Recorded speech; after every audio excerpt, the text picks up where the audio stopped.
কথা বলবো, কিন্তু ভারতীয় জনতা পার্টি এটা সাক্ষী এবং ভারতীয় জনতা পার্টির প্রতিষ্ঠা সেটাই কিন্তু হয়েছিল অন্তর্দয়ের কারণে, অন্তর্দয়কে সামনে রেখে।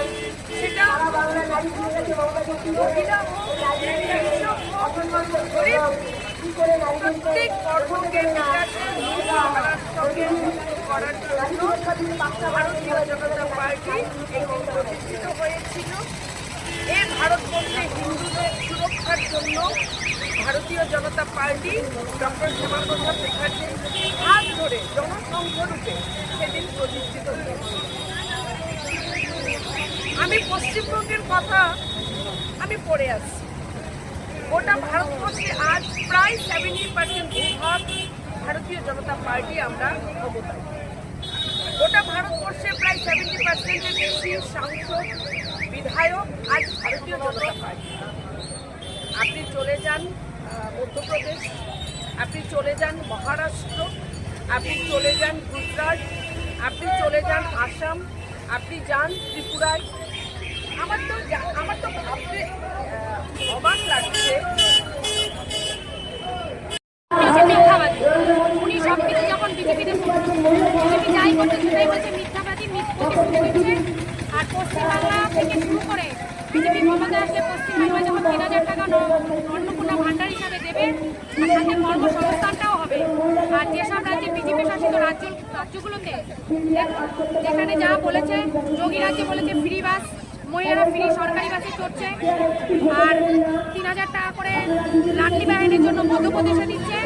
আর পশ্চিমবঙ্গ বিজেপি ক্ষমতায় আসলে অন্নপূর্ণা ভাণ্ডারের জন্য 3000 টাকা করে দেওয়া হবে, সাথে কর্মসংস্থানটাও হবে। এছাড়াও এই বাংলার মহিলারা কিন্তু সুরক্ষা নেই, সেই সুরক্ষার ব্যবস্থাও হবে। তাহলে তিনি বলতে পারে যে রাত 8টার পরে মেয়েদেরকে বাইরে বেরোতে পারো, যে কর্মসংস্থানের জন্য মেয়েরা বা পড়াশোনার জন্য মেয়েরা রাত 8টা কেন 10টা পর্যন্তও বাইরে থাকতে পারে। তার জন্য এই পশ্চিমবাংলায় কোনো সুরক্ষা নেই। তাই বিজেপি সরকার ক্ষমতায় আসলে মহিলাদের সুরক্ষা সবার আগে, শুধু মহিলা কেন, সাধারণ নাগরিক থেকে শুরু করে বেকার মানে ভাইদের থেকে শুরু করে এবং নাগরিকদের সুরক্ষা থাকবে।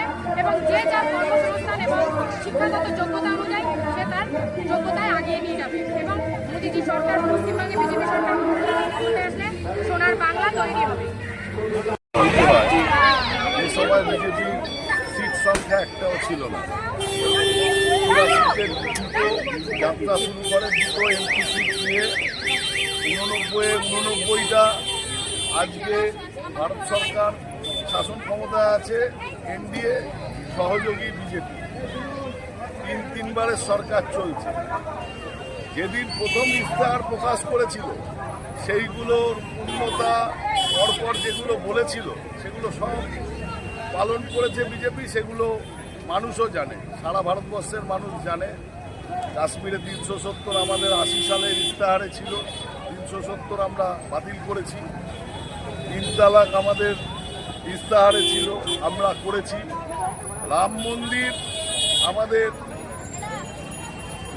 100 বছরেরও ওপর আমাদের চাহিদা ছিল। ভারতীয় জনতা পার্টি ক্ষমতা আসার পর সেগুলো যা যা প্রতিশ্রুতি মানুষের কাছে দিয়েছিল সব করেছে।